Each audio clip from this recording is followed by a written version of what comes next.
Bajo la Lupa, la primera clínica periodística pro fomento de virtudes ciudadanas. Necesitamos información que conduzca al compromiso por el bien. Los principios valen por sí. Sin espacio para el odio y sin espacio para el sectarismo. Aquellos temas que nos preocupan como sociedad son diagnosticados bajo la lupa de hombres y mujeres creyentes del consenso, la cooperación conjunta y la reflexión propositiva, siendo ciudadanos a favor de la prosperidad común. Las confrontaciones ya fueron suficientes. Bienvenidos. Acciones como estas solo ocasionan un colapso de nuestros sistemas pluviales. Cuando esto ocurre, solo hay más probabilidades de acumulación de aguas y lluvias en las calles. Recuerda siempre que en un Guayaquil sin desechos, baja el agua en invierno. Este es un mensaje de EMAPAC para la comunidad. Autorización número 3274. CNE, Elecciones Generales 2025. En Guayaquil, la vialidad la hacemos todos. Conduce seguro y mantente informado sobre los límites de velocidad en las nuevas rutas de la ciudad. Aprovecha las vías de los 4 pasos elevados recién inaugurados. Y consulta los desvíos de las obras en curso. Encuentra toda la información en el portal web de la Alcaldía de Guayaquil. Ciudad de todos. Sentido saludo, querida audiencia Clínica Periodística Bajo la Lupa. Soy Javier Guerrero y una vez más ingresamos a nuestra clínica aquí en los temas de interés nacional, social, pero sobre todo ciudadanos, sobre todo humanos. ¿Qué más ciudadanos, qué más humanos que tratar? Digo, desde mi lado con la opinión, que poco nada importa, sí importa la opinión de las voces autorizadas y más que la opinión, el criterio de lo que estamos viviendo a nivel global, muy especialmente del lado de América del Norte, América del Sur, las elecciones recientes en Estados Unidos, nuevamente el presidente electo ahora, Donald Trump, expresidente de Estados Unidos, regresa a la Casa Blanca y con ello, entre otras líneas, y quizás la línea global del presidente Trump es vamos a arreglar todo lo que está, entre paréntesis, desarreglado, todo lo que está averiado, es este tema de la migración. El énfasis del panel de hoy no es exclusivo, pero sí a modo de poner atención subrayada, la migración, pero el efecto general es, no sé si decir el cambio de péndulo o el retorno a lo que fue ya la gestión del expresidente, ahora presidente electo Donald Trump. Estados Unidos, énfasis migración, con 2 voces autorizadas en el tema, la doctora Ivonne Telles. Ella es profesora, catedrática universitaria, internacionalista, experta también en derechos humanos. No es la primera vez que está en el panel de Bajo la Lupa, así que siempre es un placer tenerle por acá. Y la doctora Estefanía Luzuriaga, ella es también catedrática universitaria desde Guayaquil y es, entre otras cosas, es directora del Grupo de Investigación en Comunicación Política para América Latina, para Latinoamérica, de la Universidad Casa Grande. A ustedes, buenos días, bienvenidos a Bajo la Lupa. Muy buenos días, Javier. Muy buenos días, Estefanía. Buenos días a ambos. Gracias por la invitación. Gracias a ustedes por su comparecencia más que conmigo con las audiencias. Gracias, profesora Estefanía, por estar aquí por primera vez. Espero que no sea la última. Y a ustedes dos, gracias porque están haciendo un esfuerzo infrahumano por el tema de los apagones, ¿no? Por acá, quizás corriendo a qué hora se va, a qué hora no se va. Y si no se va la luz, se va el internet. Como consecuencia de la luz, y cuando viene la luz, a ratos el internet no está, o sea, es un lío. Quizás, recuerdo con la doctora Estefanía Ivonne, hablábamos en su momento, los efectos post pandemia. No quisiera pensar en esos efectos otra vez acá, pero bueno, ahí está. Estados Unidos, énfasis migración. Doctora Estefanía, doctora Ivonne, en ese orden, por favor, muy sucinta para arrancar este panel. La comunidad migrante debe estar preocupada. Recordamos que en campaña el presidente Trump dijo, lo que voy a hacer es cuando yo llegue a la presidencia, quienes están de manera indocumentada van a tener que salir de Estados Unidos. Deben estar preocupados los que están en proceso de arreglar documentos o quienes no lo tienen o quienes ya han llegado posterior a que se conoció que el presidente Donald Trump ganó en las elecciones. Doctora Estefanía, doctora Ivonne, por favor. Bien, no sé quién empieza. Dele. Bien, yo pensaría que preocupados, sí, digamos, evidentemente la propuesta de Trump busca cierta rigidez e incrementar la rigidez en las políticas migratorias. Sin embargo, creo que hay que tener en claro que hay dos tipos de migraciones, obviamente la migración legal y la migración ilegal. La segunda será obviamente la más afectada. Sin embargo, siempre ha estado en los márgenes. O sea, creo que eso hay que tenerlo claro. Hay una tendencia mediática a pensar que con los demócratas todas las migraciones son bienvenidas y creo que es importante aclarar eso. O sea, lo que, sobre todo el discurso de Trump, se basa justamente en complicar la migración ilegal. En tratar de que esos procesos dejen de incrementarse en la manera que se incrementaron en este último periodo de los demócratas. Y en ese sentido, creo que deben estar preocupados. Sin embargo, creo que las motivaciones detrás de la migración ilegal, particularmente de latinoamericanos provenientes de Ecuador, de Colombia, de Venezuela, son mayores a cualquier riesgo que pueda suponer una deportación. Digamos, no es que no los han deportado por ahora. Ujú. Gracias, doctora Estefanía. Doctora Ivonne. Muchas gracias, Javier. Bueno, yo creo que en esa misma línea que plantea Estefanía, eh, hay motivos para preocuparse si estamos encaminados a ello. Podríamos pensar que sí, en el sentido de que pues Trump lo que hace es anunciar esa rigidez de las medidas que en su momento estuvo, cuando estuvo en presidencia, un poco orientar el tema de las preocupaciones migratorias hasta hacia ciertas nacionalidades, lo cual es bastante complejo, ¿no? Porque ya le da un sesgo discriminatorio a determinar cuáles sí, cuáles no. Sin embargo, pese a su anuncio discursivo, creería que en la línea de lo que plantea la doctora, hay que diferenciar primero, en efecto, la migración legal de la ilegal, por un lado, y segundo, hasta qué punto realmente es plausible y factible que se pueda hacer una deportación masiva tal como la ha planteado. ¿Por qué? Porque sabemos que inclusive esto requiere unos recursos de carácter financiero que tienen que ser solventados y destinados específicamente a algo así. Creería que no es una, digámoslo así, no es un anuncio que podemos tomar eh, sin cautela. O sea, creo que hay que tener cautela porque nos hemos dado cuenta que de todas maneras Trump sí rompe con no solo los estereotipos, sino los mecanismos, los procesos naturales o normales que hemos visto, perdón, en el país. Y en este sentido, eh, es posible que dé sorpresas en cuanto a las medidas y las acciones que toma. Sin embargo, no es una medida aislada en el sentido que requiere una serie de cosas, incluso como el financiamiento, que tendría que ser bien trabajado para efectos de que sea viable, porque por más de que Trump tenga en este momento una mayoría, de todas maneras, él no puede gobernar solo, no es que el Ejecutivo totalmente funcione con independencia plena. Ahora, creo también que el problema quizás, más allá de la efectividad de la medida o que la lleve a cabo tal como lo plantea, creo que un poco el problema y hacia donde podríamos dirigir las reflexiones sería es digamos, el sesgo discriminatorio, el sesgo no respetuoso y la categorización de seres humanos dentro del discurso de Trump, que eso sí nos lleva a otros escenarios polarizantes, complejos, violentos, porque retornamos a los discursos un poco, digamos, acercándonos al fascismo en sí mismo, en el sentido de empezar a hacer esas distinciones tan fuertes que a la final, aunque no se materialicen en no sé cuántas personas deportadas, de todas maneras va a crear en el inconsciente y en el colectivo social una serie de sesgos que a la final sí terminan criminalizando la migración y entrando en una serie digamos, de escenarios mucho más complejos en la ciudadanía, en los jóvenes, en las personas, ¿no? Que es otro proceso.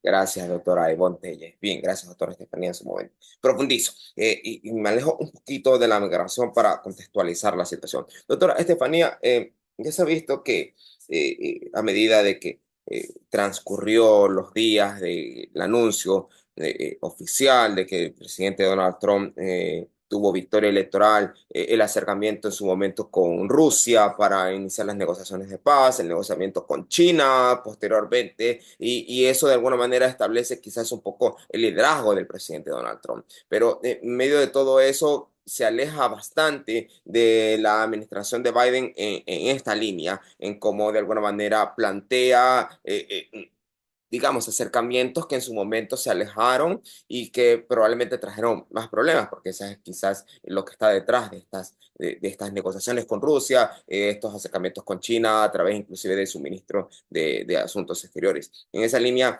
cree, profesora Estefanía, que el presidente Trump está mandando un mensaje tanto a los nativos estadounidenses como a los migrantes ya regularizados en Estados Unidos de que la situación va a cambiar para mejor. Bien, yo creo que gran parte de la campaña de Donald Trump ha sido y sigue siendo Make America Great Again, ¿no? Entonces construye sobre ese imaginario de un Estados Unidos que esto ya está en el borde entre mi opinión académica y también una construcción personal de mi apreciación de la situación de Estados Unidos, ha dejado de existir hace mucho tiempo. O sea, cuando hablábamos de este mundo con dos grandes potencias y Estados Unidos siendo una de ellas y estas relaciones, un poco de la Guerra Fría entre Rusia y Estados Unidos, eso, en mi opinión, en un futuro cercano no va a volver, ni con Trump, ni con cualquier presidente al mando de la nación, principalmente porque la geopolítica, imagino que la profesora Ivonne, que es experta en internacionalismo, podrá dar más argumentos. Ha cambiado drásticamente, es decir, hay una distribución de poderes globales muy distintos a lo que veíamos en la época de la Guerra Fría y es imparable, por ejemplo, el crecimiento de Oriente. Eso no depende necesariamente de las medidas que se tomen en términos de políticas nacionales o políticas internacionales de Estados Unidos. Obviamente, la idea de Trump es que a partir de estas relaciones que él bien tiene, y lo pudimos ver en las principales respuestas de de los mandatarios, como, digamos, el mandatario de Rusia, como el mandatario de Israel, estas celebraciones prontas a este primer resultado electoral. Obviamente, él representa puentes de diálogo que no vimos necesariamente o no vimos con efectividad durante el periodo demócrata, pero eso no quiere decir que únicamente necesitas canales de comunicación asertivos, no necesitas más que eso. Y yo no sé si los 4 años de Trump le van a alcanzar para poder dar ese giro que se necesita. Y coincido con lo que decía también la profesora Ivonne sobre lo peligroso del discurso, ¿no? Sobre lo que pasa cuando empezamos a, a caracterizar y a diferenciar de esa manera.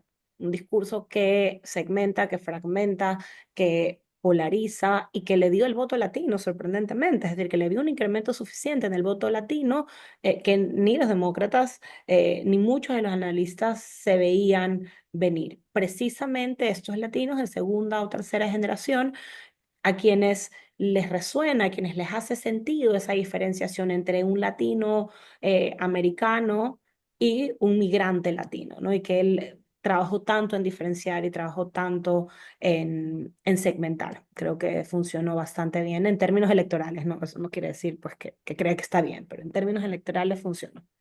Para ir con la doctora Ivonne, le pregunto, doctora Estefanía, este acercamiento particular del presidente Trump con Elon Musk refleja el poder tras el poder como lo que ha circulado hace pocas horas, partiendo del hecho quizás más reciente de pasarle el teléfono del presidente Trump al presidente, a Elon Musk y para atender una llamada.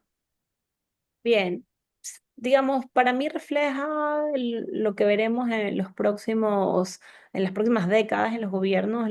Siempre ha pasado, digamos, las transnacionales y el mundo corporativo ejerce poder detrás del poder y ha ejercido poder detrás del poder desde siempre, ¿no?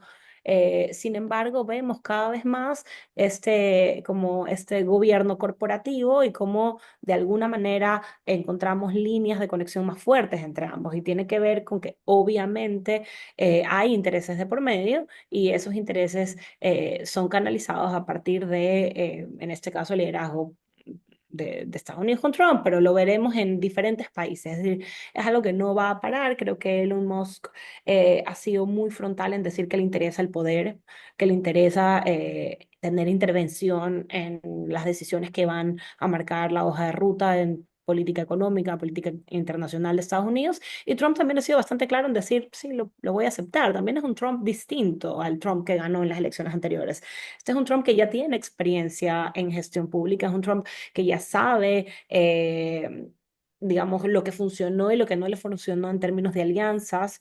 Y creo que es un Trump que va a ir con una propuesta de gestión mucho más centralizada de la que vimos el año pasado, justamente para tratar de controlar el outcome en términos de resultados de gestión.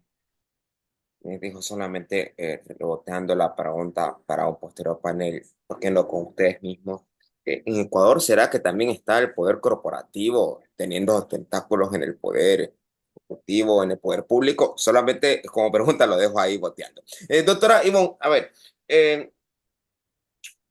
lo que decía la doctora Estefanía respecto a un discurso bien marcado que quizás va y roza con el sectarismo o con la división muy bien establecida, sabrá si obedece a estrategias, si obedece a su propia línea ideológica, si obedece inclusive a los propios principios y valores del candidato como tal, ahora presidente electo, porque lo sostiene. Pero eso está allí. Y lo que se ata a aquello es esta fuerza latina que lo hace que el expresidente Trump ahora llegue a Estados Unidos por segunda vez. Pero ¿será que esa acción, esa decisión, ese decantamiento de las y los latinos, ese presidente Trump, presidente electo Trump, se da porque con la administración de Biden, al menos en el tema migratorio, se vio una quizás lesión americana cuando hemos visto que en ciudades como en estados como Manhattan hay una irrupción de violencia, donde la policía a ratos se ve desbordada, donde trasciende las fronteras americanas hacia el cono sur en medios de comunicación y hacia afuera de Estados Unidos, y donde el argumento de las y los periodistas es esto nunca lo hemos visto, doctora Ivonne. Bueno, a ver, yo creo que parto del mismo punto que mencionaba la doctora Estefanía, en el sentido de que pese a todo lo que representa Trump, hay algo que es real, y es que sí tiene él más experiencia y no es el mismo que vimos hace algunos años. Y eso lo he encontrado de manera recurrente en muchos espacios, ¿no? En donde decimos, ok, no creo que podemos alejarnos nuevamente porque es el mismo ser humano, claro que sí, pero al mismo tiempo hay una madurez dentro de todo del hecho de haber pasado por la Casa Blanca ya durante un periodo, eso no lo podemos negar. Segundo, en medio de todo lo que nos pueda parecer inquietante y sorpresivo, de todas maneras está y lo conoce y conoce el mecanismo y conoce el mecanismo electoral y una serie de condiciones que le dan cierta fluidez ya para este segundo periodo. O sea, creo que eso sí hay que tenerlo como en el norte. Ahora, respecto de lo que mencionabas, creo yo que uno de los móviles es curioso porque revisando los datos económicos y macroeconómicos de Estados Unidos de este último periodo, existe una mejoría y una estabilización de la economía en términos generales, en términos de Producto Interno Bruto, en términos de la inflación inclusive. Hay unos márgenes interesantes, no es mi campo de análisis, pero sé que existe una relativa mejoría en el campo económico. Insisto en indicadores macroeconómicos. Sin embargo, en las encuestas, las personas en general identificaron al sector económico como su mayor preocupación, por encima de la migración, por encima de los derechos de las mujeres, por encima del tema del aborto, por encima de seguridad, inclusive, por encima de Ucrania, Gaza. Eso pareciera que no era su parte de su escenario de reflexión.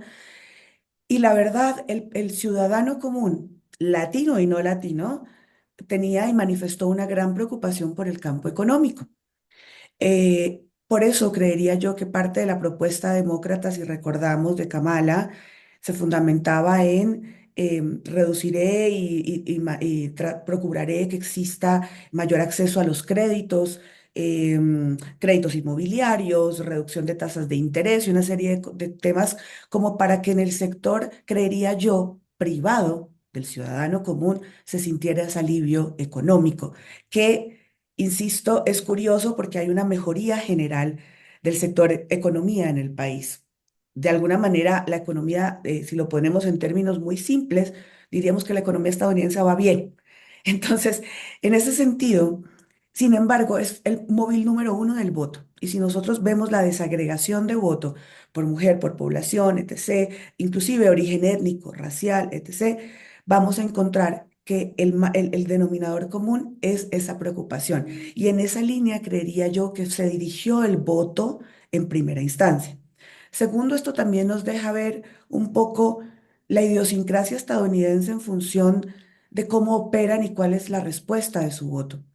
Sigue preponderando, aunque hubo un voto latino que increíblemente Trump capturó y que pensamos que se iba a ir hacia el otro lado, y eso es súper valioso porque entonces estratégicamente el marketing le funcionó, ¿no?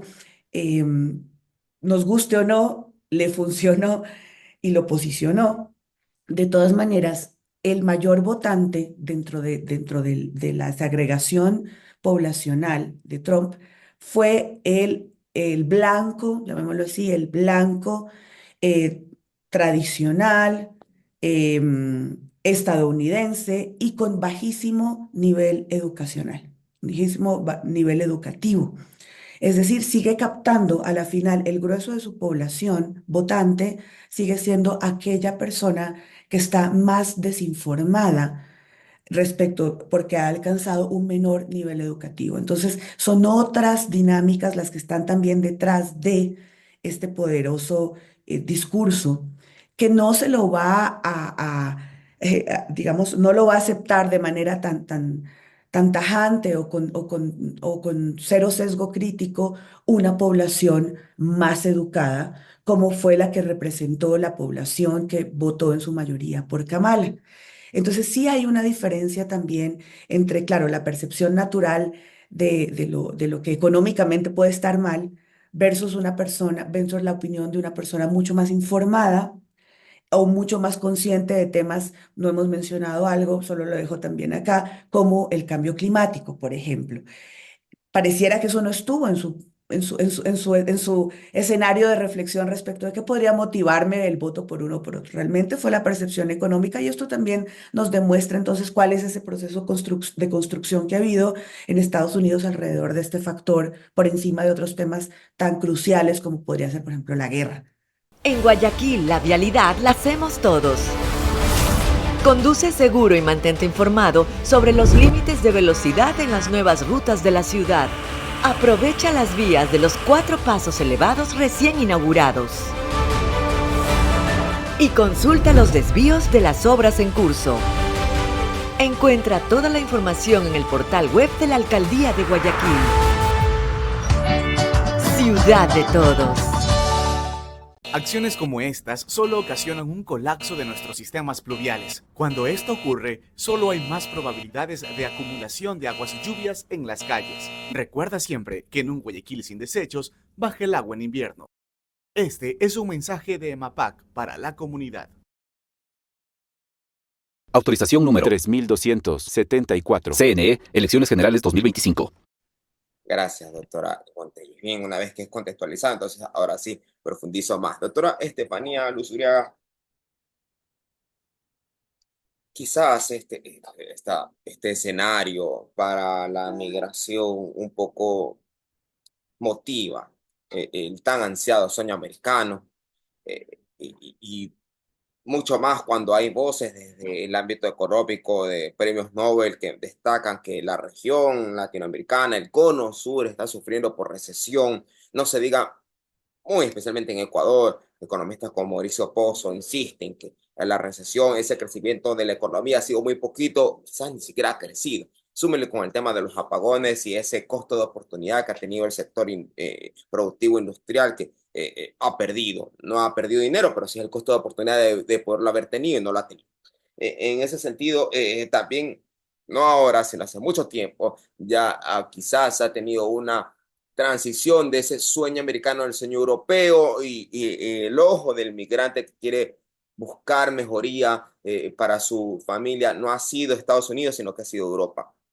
¿Cree usted, doctora Estefanía Luzuriaga, que con el presidente Trump en el ámbito migratorio, sobre todo, el sueño americano retoma o toma más fuerza en aras de que quienes son residentes de otros países, muy especialmente de América Latina, vuelven a echar la mirada a Estados Unidos para migrar? Bien, es una pregunta que tiene como dos variables importantes para ser consideradas en la respuesta. La primera tiene que ver con los factores de migración, ¿no? ¿Por qué salgo de un país natal?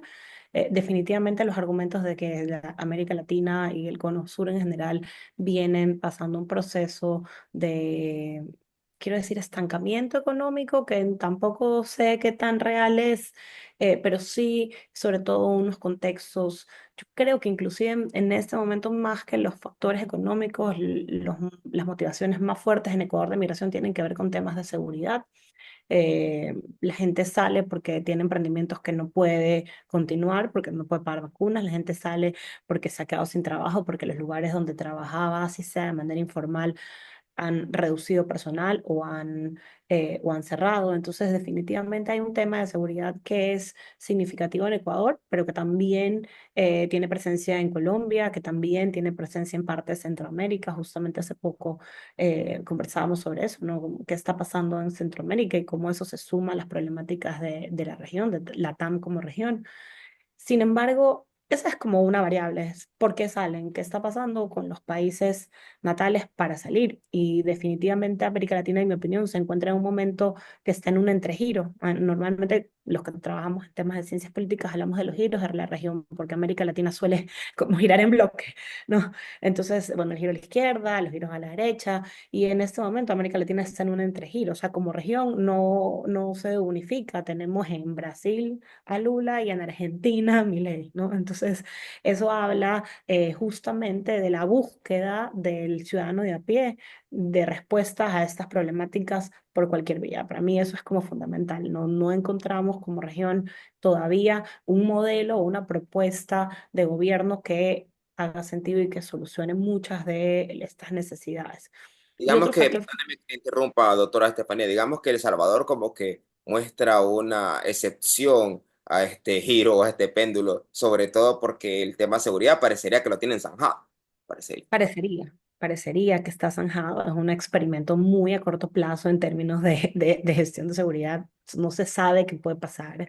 Eh, Entiendo que muchas de las maras y de los grupos armados de El Salvador han migrado a otros países y están operando desde las fronteras, lo que significa que un problema nacional se vuelve un problema transnacional. Hay que tener mucho cuidado con eso. Entonces, a mí la película El Salvador como el país de seguridad ejemplar me genera muchas dudas y me genera muchas interrogantes que tendrían que ser respaldadas con data como para poder desde ahí construir una opinión.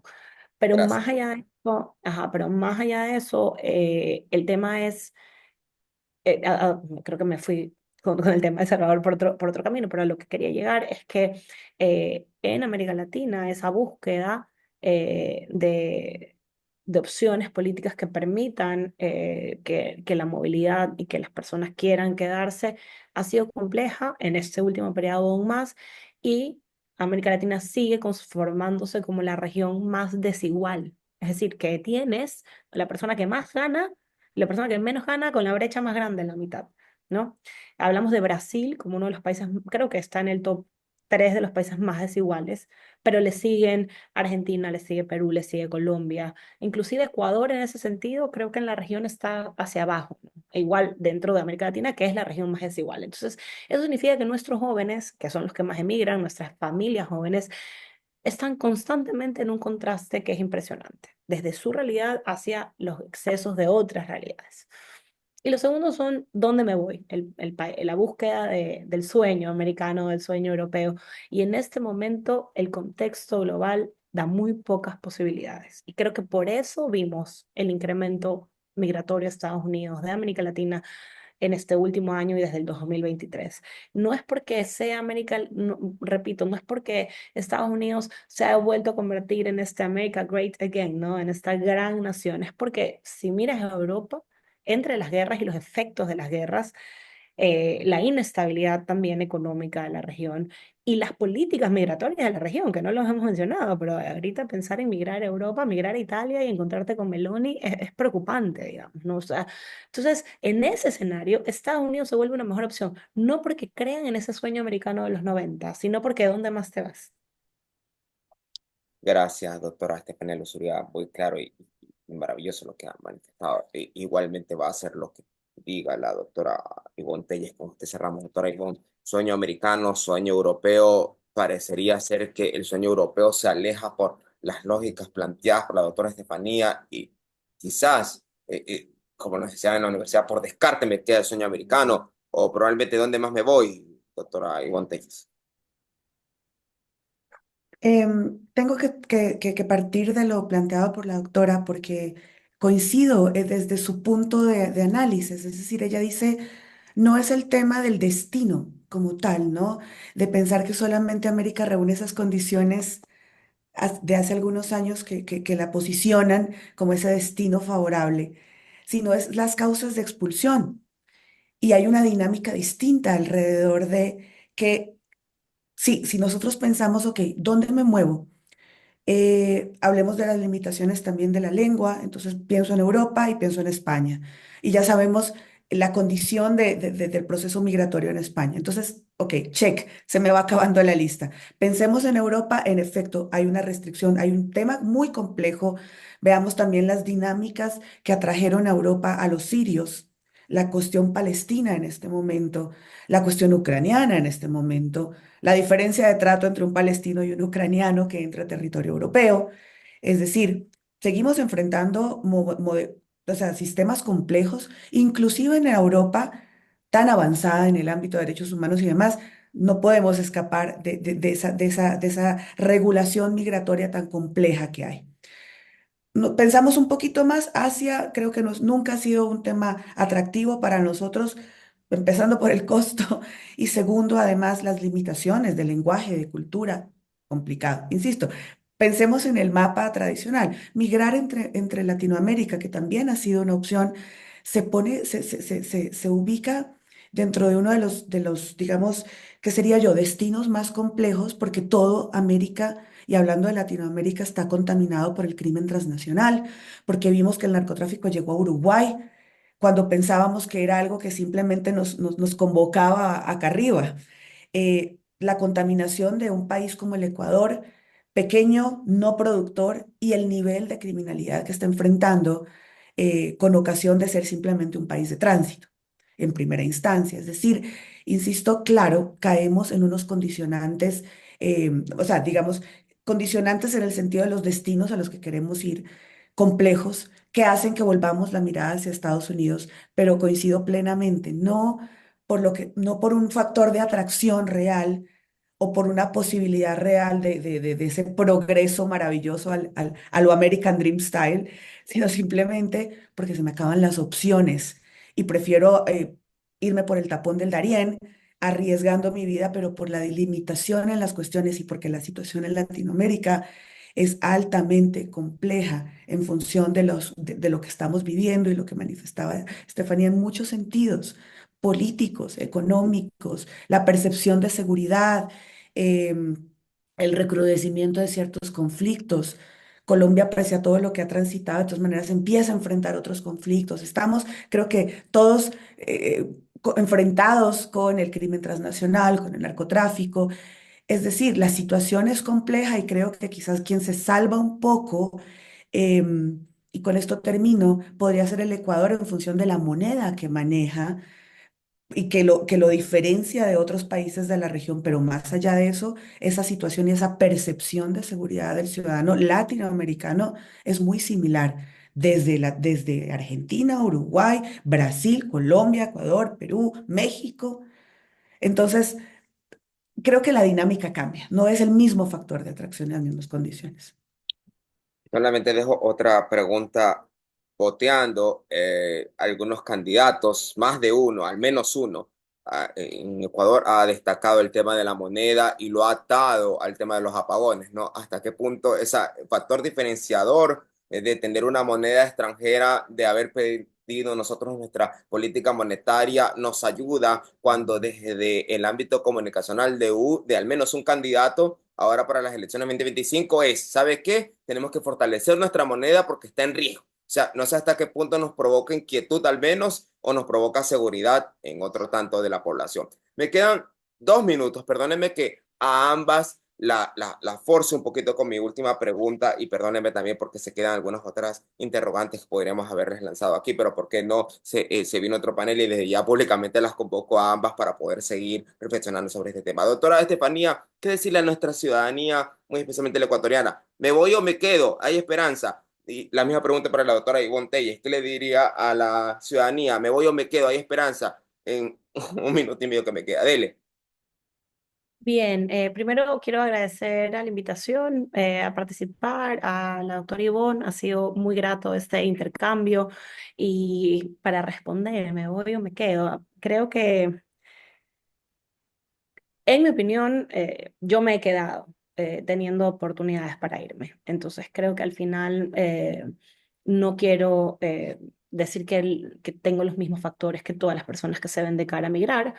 Hay factores que podrían impulsarme a migrar. Sin embargo, considero que en Ecuador podría, si hubiera políticas de Estado que beneficien condiciones de crecimiento, haber oportunidades para familias jóvenes y para jóvenes que generalmente son quienes más migran. Gracias, doctora Estefanía. Doctora Ivonne.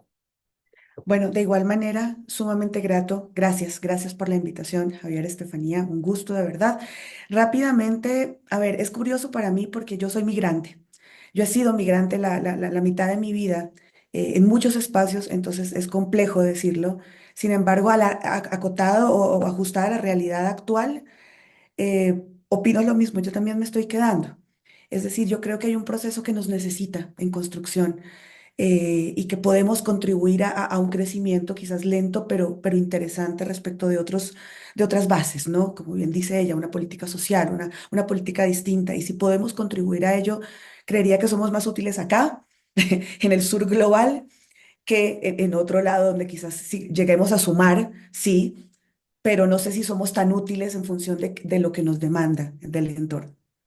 Gracias, doctora Ivonne. Complementando ambas respuestas, diría siempre y cuando exista esa generación de oportunidades, ¿no? Que un poco destruiría las brechas tan gigantes que existen en Ecuador y la generosidad de nuestros políticos, de nuestras gentes que están representándonos en los diferentes espacios, a no llevar a los amigotes o a las amigas, y sí generar a quienes tienen por ese ansiado principio de la meritocracia. Gracias, doctora Ivonne Telles, catedrática universitaria. Gracias, doctora Estefanía Luzuriaga, catedrática universitaria igual, por haber comparecido la Clínica Periodística Nacional. Vamos a hablar un poco con el tema de Estados Unidos, énfasis en migración. Que la divinidad les acompañe a usted y a su familia, que tengan un maravilloso fin de semana, y me voy antes que me corten la luz. Pasen muy bien. Acciones como estas solo ocasionan un colapso de nuestros sistemas pluviales. Cuando esto ocurre, solo hay más probabilidades de acumulación de aguas y lluvias en las calles. Recuerda siempre que en un Guayaquil sin desechos, baja el agua en invierno. Este es un mensaje de EMAPAC para la comunidad. Autorización número 3274. CNE, Elecciones Generales 2025. En Guayaquil, la vialidad la hacemos todos. Conduce seguro y mantente informado sobre los límites de velocidad en las nuevas rutas de la ciudad. Aprovecha las vías de los 4 pasos elevados recién inaugurados. Y consulta los desvíos de las obras en curso. Encuentra toda la información en el portal web de la Alcaldía de Guayaquil. Ciudad de todos.